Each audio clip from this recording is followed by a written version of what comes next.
대림절을 지내면서 주님의 다시 오심을 기다리는 모든 성도에게 주님의 크신 은혜가 함께하기를 바라겠습니다. 한 목사님께서 이런 이야기를 해주신 적이 있습니다. 자신의 청소년 시절에 참 어려웠던 이야기입니다. 하루 종일 일하고 또 어떤 때는 저녁 늦게까지 일을 하게 되었을 때 때로는 밤 10시가 되어서 일이 끝나서 집으로 돌아올 수 있었다고 합니다. 그러면 성경을 읽고 기도하고 잠을 잤다고 합니다. 그때 이렇게 기도했다고 합니다. 하나님, 내가 살아남게만 해주신다면 평생 주님의 일을 하겠습니다. 날마다 이렇게 기도하며 주무셨다라고 하는 그런 이야기를 들었습니다. 이야기를 듣고 있다가 다시 제가 목사님께 여쭈었습니다. 목사님, 고생은 했겠지만 밥을 먹을 수 있고 잠도 잘 수 있었을 텐데 왜 살아남는 것을 걱정하셨습니까? 그러자 목사님은 말씀하셨습니다. 이 사람아, 내가 그때 고등학교 시절 힘들고 어려웠지만 믿는다는 것이 무엇인지 알고 있어서, 믿는다는 것은, 살아남는다는 것은 그 환경 속에 내가 믿음을 포기하지 않고 살아간다는 것이야. 내가 고등학교 시절 막노동을 하면서 믿음을 지킬 수 있는 것, 그게 바로 살아남는 것이었어. 이런 이야기를 하셨습니다. 세상 살아간다는 것은 참 어렵습니다. 그런데 세상 속에서 믿음을 지키고 살아간다는 것은 더욱더 어렵습니다. 오늘 야고보서라고 하는 이 서신을 받아 읽고 있는 성도들도 매우 어려운 환경 속에 살았습니다. 1세기 중엽에 있는 성도들이 믿음을 지키며 살아간다는 것은 보통 어려운 일이 아니었습니다. 사회 경제적인 여건이 너무 힘들었기 때문입니다. 당시에 로마의 귀족들은 대개 아주 넓은 농장을 경영했습니다. 그리고 절대 다수의 사람들은 빈곤층이었습니다. 다수가 부당한 대우를 받는 품꾼이었습니다. 그리스도인들은 더욱더 힘들었습니다. 가난한 사람들이 많았을 뿐만 아니라 까닭 없는 핍박을 받으면서 살아야 했기 때문입니다. 우리는 어떤 환경에 살아갈까요? 1세기에 살았던 그리스도인들보다는 조금 좋아졌습니다. 분명 생활하기에 편해졌습니다. 그런데도 믿음을 가지고 살아간다는 것은 쉬운 일이 아닙니다. 특별히 믿지 않는 사람들과 접촉하면서 사업을 하거나 생업을 하는 사람들, 믿음을 지키며 살아간다는 것이 굉장히 어렵습니다. 그리고 살아간다는 것 자체가 호락호락하지 않습니다. 내가 의도하지 않는 많은 어려움을 겪게 됩니다. 갑작스럽게 질병에 걸릴 수도 있고, 타인의 잘못으로 인한 경제적인 어려움을 내가 겪어야 하는 경우도 많습니다. 이런저런 어려움을 겪으면서 이런 상황 속에서 살아남는다는 것, 믿음을 지키고자 애쓰는 성도들에게 주님은 어떤 말씀을 해 주실까요? 오늘 본문을 통해서 주님께서는 우리에게 말씀해 주십니다. 첫 번째, 주님은 우리에게 인내하라 라고 합니다. 7절 중간에 보면 길이 참으라, 또 8절에도 보면 너희는 길이 참고, 11절에도 보라 인내하는 자는, 이렇게 이야기를 합니다. 왜 하나님께서 계속해서 인내하라고 하실까요? 왜 하나님께서는 우리에게 인내를 계속 하실까요? 인내는 하나님이 대신해 주실 수 없는 것이기 때문입니다. 세상이 악하다라고 하는 말은 세상이 우리 편이 아니라고 하는 말입니다. 힘 있는 사람들 편이고 돈 많은 사람들의 편입니다. 물론 하나님께 기도하면 우리에게 힘을 주시고 도와주시고 때로는 문제를 해결할 수 있는 실마리를 주십니다. 그러나 성도는 하나님께서 역사하실 때까지 기도하며 기다리는 그것은 우리의 몫이기 때문입니다. 야고보는 오늘 농부를 예로 들고 있습니다. 농부는 기본적으로 기다리는 사람들이죠. 씨를 뿌리고 싹이 트고 자라고 열매를 맺기까지 오래오래 기다리는 사람들이 농부입니다. 귤농사를 하시는 성도들은 전정을 하고 거름을 주고 소독하고 그리고 기도하면서 기다립니다. 소독할 때는 새벽부터 시작합니다. 비옷으로 무장을 하고 땀을 뻘뻘 흘리면서 해가 뜨거워지기 전에 신속하게 소독을 마쳐야 됩니다. 농부라고 하는 정체성을 가지고 인내한다는 것은 어렵고 이른 힘든 일을 하면서 기다린다는 뜻입니다. 팔레스타인 지역은 이른 비가 와야 파종을 할 수 있었습니다. 그리고 추수할 때쯤 되면 다시 늦은 비가 와야 곡식들이 수분을 공급해서 풍성한 열매를 맺을 수 있었습니다. 파종에서 추수까지 얼마나 그 긴 시간, 얼마나 많은 일이 있습니까? 날씨도 매우 덥습니다. 참고 인내하는 것은 하나님께서 대신해 줄 수 없습니다. 농부가 해야 되는 일입니다. 성도가 인내하는 것은 무조건 참는 것이 아닙니다. 우리는 예수 그리스도의 사람이라고 하는 정체성을 지키는 사람입니다. 그리고 성도가 서로 정체성을 지킬 수 있도록 서로 돕고 힘을 주는 것이 바로 교회입니다. 우리도 어떤 상황 속에서도 하나님의 자녀라고 하는 정체성을 지키고 성도의 의무를 다하는 인내의 사람이 되시기를 바랍니다. 둘째, 성도는 인내가 결국 어떤 열매를 맺게 되는지 아는 사람입니다. 농부가 인내를 하면서 무엇을 거둘지 이미 우리는 알고 있습니다. 귤농사 하시는 분들은 지금 참고 견디면 어떤 결실을 거둘지 미리 알고 있습니다. 그래야만 한여름의 땀과 고단함을 이길 수 있기 때문입니다. 결과를 알기 때문에 인내할 수 있습니다. 지금은 잘 모르겠지만 옛날에는 텔레비전을 틀면 바둑 중계를 많이 했습니다. 저도 한 번은 아버지께서 바둑 중계를 하시는 것을 옆에서 시청한 적이 있습니다. 제가 바둑을 좋아했어가 아니라 이 바둑이 끝나야 채널을 돌려서 다른 연속극을 볼 수가 있는데 그걸 기다리고 있었습니다. 근데 바둑이 그렇게 길게 두는 것인 줄을 그때 처음으로 알았습니다. 몇 시간 동안 두 사람이 앉아서 손만 움직이는 것을 지켜보았습니다. 도대체 저 사람들이 왜 저렇게 몇 시간 동안 까맣고 하얀 돌만 움직이나 이런 생각을 했었습니다. 그때 아버지께서 말씀해 주셨습니다.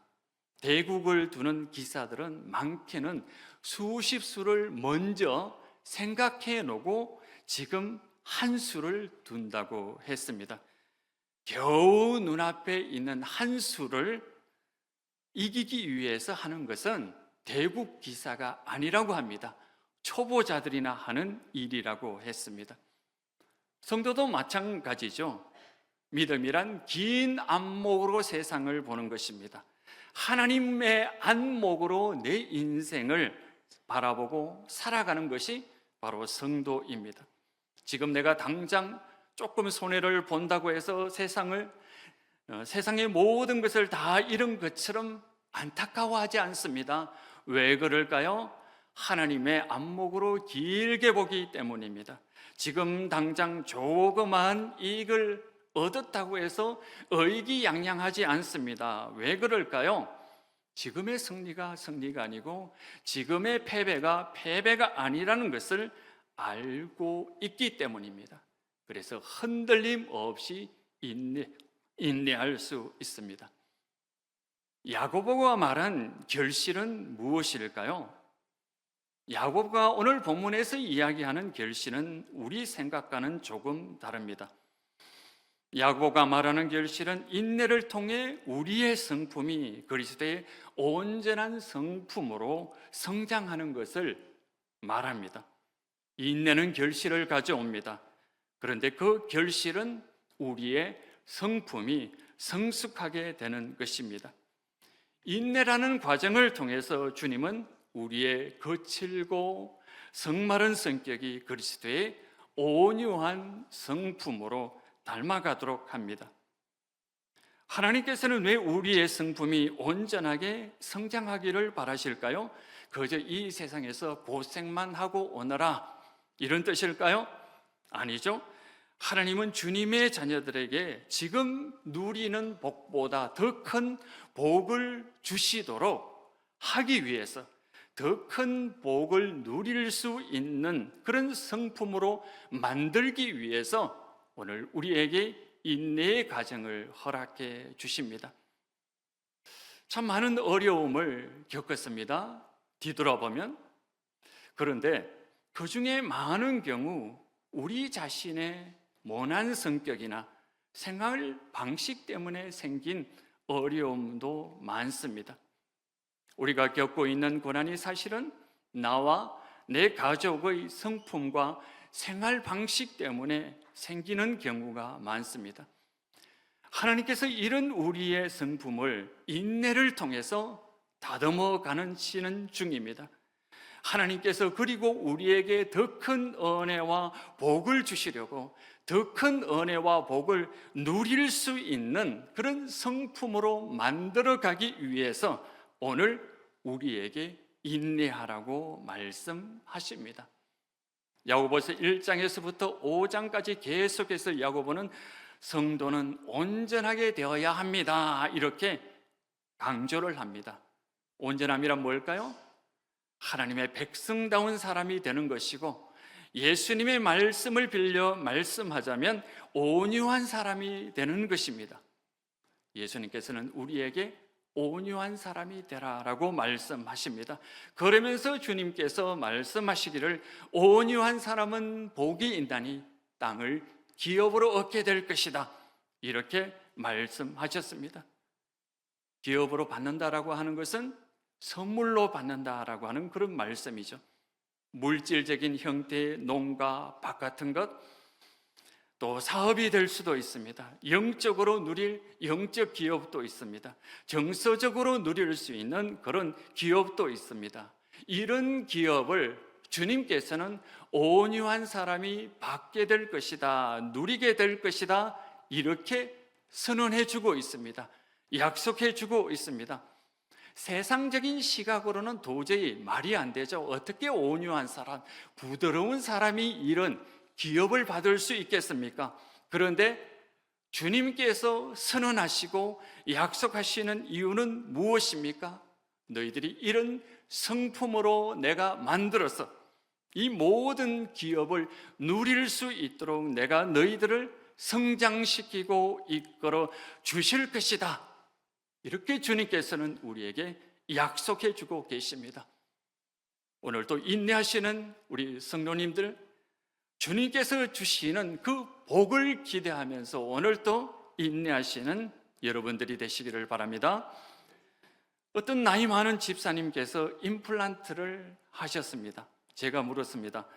임플란트를 하고 나니 어떻습니까? 목사님, 새로운 세상이 열린 것 같습니다. 몇 년 만에 처음으로 음식을 제대로 씹어 먹을 수 있었습니다. 목사님은 아직 젊으니까 모르시죠? 제가 이 이야기를 듣고 속으로 생각했습니다. 저도 2개나 했습니다. 이런 말을 하고 싶었는데 이런 말은 차마 드리지 못했습니다.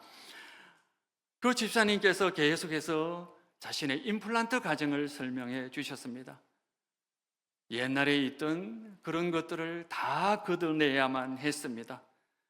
그리고 깊숙이 숨어 있는 어금니를 뽑아내어야 했습니다. 그게 얼마나 힘들었는지 아십니까? 그리고 새로운 인공뼈를 이식했습니다. 그리고 임플란트를 심는 과정도 굉장히 힘들었습니다. 그런데요, 이 모든 과정을 다 거치고 나니까 새로운 세상이 열리는 것 같았습니다. 몇 년 만에 처음으로 음식을 제대로 먹을 수 있었습니다. 하나님께서 성도가 인내하는 모든 과정을 이렇게 설계하고 주도하고 계십니다. 왜냐? 주님께서 우리에게 더 큰 복을 누릴 수 있는 성품으로 영적인 성숙의 단계로 우리를 이끌어 가시기 때문입니다. 성령께서 고난과 인내를 통해 우리를 온유한 사람, 주께서 주시는 기업, 주께서 주시는 복을 누릴 수 있는 더 큰 사람으로 이끌어가고 계신다라고 하는 그것을 믿고 기대하며 기도하며 나아가는 우리 모두 다가 되기를 바랍니다. 세 번째, 인내는 우리를 예수 그리스도와 하나가 되게 합니다. 한갓 피조물인 우리가 하나님과 닮아간다는 것이 얼마나 큰 영광입니까? 예수님께서 쓰시는 사람은 두 가지가 예수님께서 사람을 쓰시는 방법은 두 가지가 있는 것 같습니다.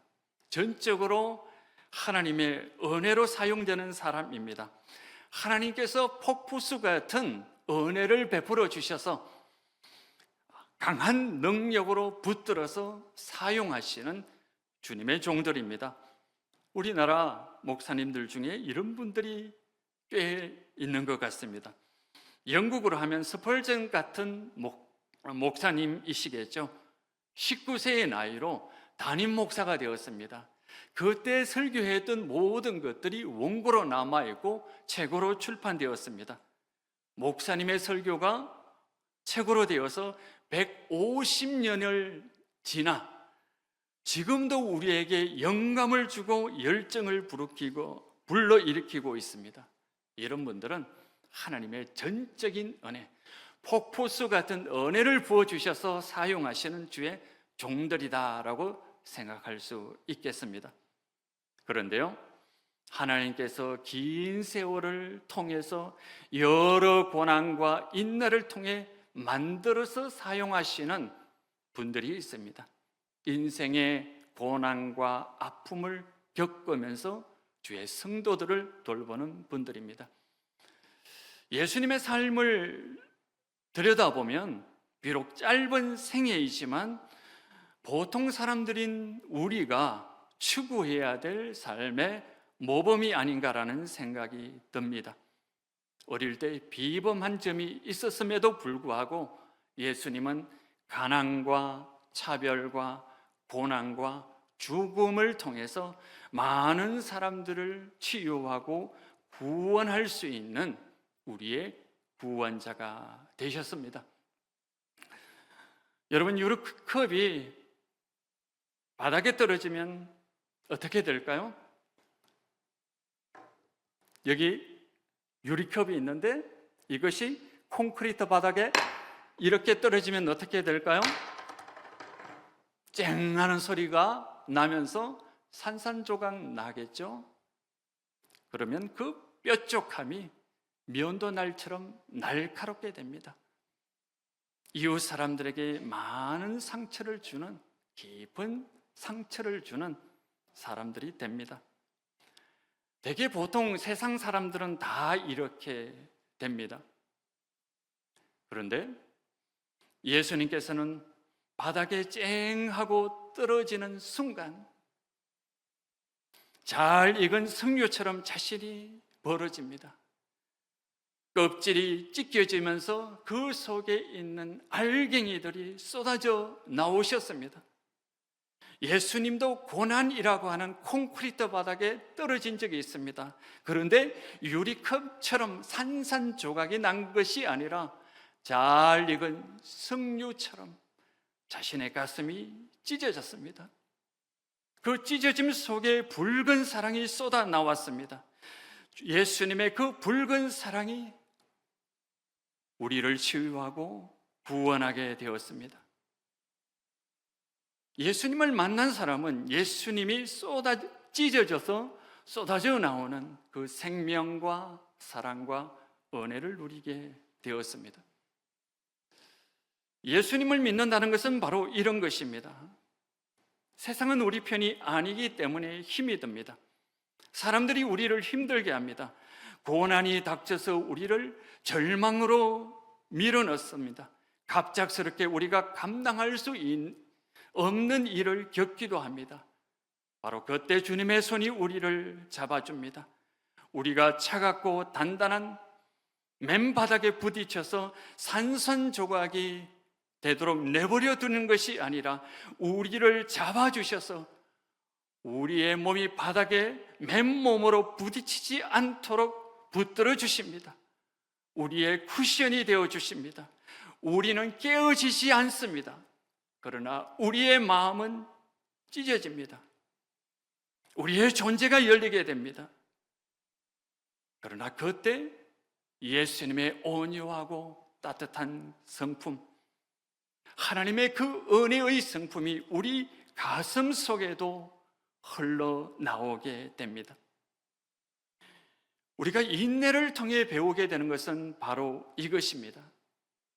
우리가 바닥에 떨어지지만 깨어지는 것이 아니라 우리 존재가 열려서 우리 속에 심어 두셨던 예수님의 그 크신 사랑, 그 크신 은혜, 예수님의 그 성품이 흘러나와서 우리 이웃에게 힘이 되고 우리 이웃에게 위로가 되고 우리 이웃에게 평안이 되는 사람이 될 수 있습니다. 예수님의 이 찢어짐을 바라보면서 우리 또한 하나님께 기도하며 나아가는 성도들이 되시기를 바랍니다. 고난이 닥쳐온다 할지라도 우리를 부셔놓지는 못할 겁니다. 왜냐, 예수님의 손이 우리를 붙들어주고 계십니다. 그럼에도 불구하고 우리는 찢어집니다. 그 아픔을 참고 견디며 기도하며 하나님을 품고 나갈 때 예수 그리스도의 성품이 우리를 통해서 흘러가는 축복의 통로가 될 것입니다. 이 예수님을 우리의 삶의 모델로 삼고 살아가는 성도들이 되시기를 바랍니다. 대림절입니다. 1세기 중립의 그리스도인들처럼 우리에게도 고난이 닥쳐올 것입니다. 그러나 우리는 성도라는 사실을 잊지 마시기 바랍니다. 이 고난을 통해 예수 그리스도와 같은 성품으로 성장하고 있음을 잊지 마시기 바랍니다. 주님께서 우리에게 더 큰 축복을 누릴 수 있는 성품으로 이끌고 가고 계신다는 사실을 명심하시기를 바랍니다. 하나님의 시각으로 보면 우리 인생은 결국 승리할 것입니다. 주님의 축복을 마음껏 누릴 수 있는 사람이 될 것입니다. 그리고 그런 복을 이웃과 함께 나눌 수 있는 교회 공동체로 우리를 이끌고 있음을 믿으시기 바랍니다. 그 때를 바라보며 오늘도 감사하며 기도하는 성도들이 되시기를 바랍니다. 기도하시겠습니다. 하나님 아버지, 저희들에게 인내할 수 있는 힘을 주셔서 감사드립니다. 그 은혜와 사랑이 아니고서는 저희들은 한순간도 인내할 수 없습니다. 주님의 그 크신 사랑으로 저희들을 붙들어 주셔서 맨바닥에 떨어진다 할지라도 부셔지는 것이 아니라 그 순간 주님의 은혜를 깨닫고 우리의 모든 마음을 열고 이웃을 사랑하고 품을 수 있는 온유한 사람이 될 수 있도록 저희들을 이끌어 주시옵소서. 예수님 이름으로 기도드리옵나이다. 아멘.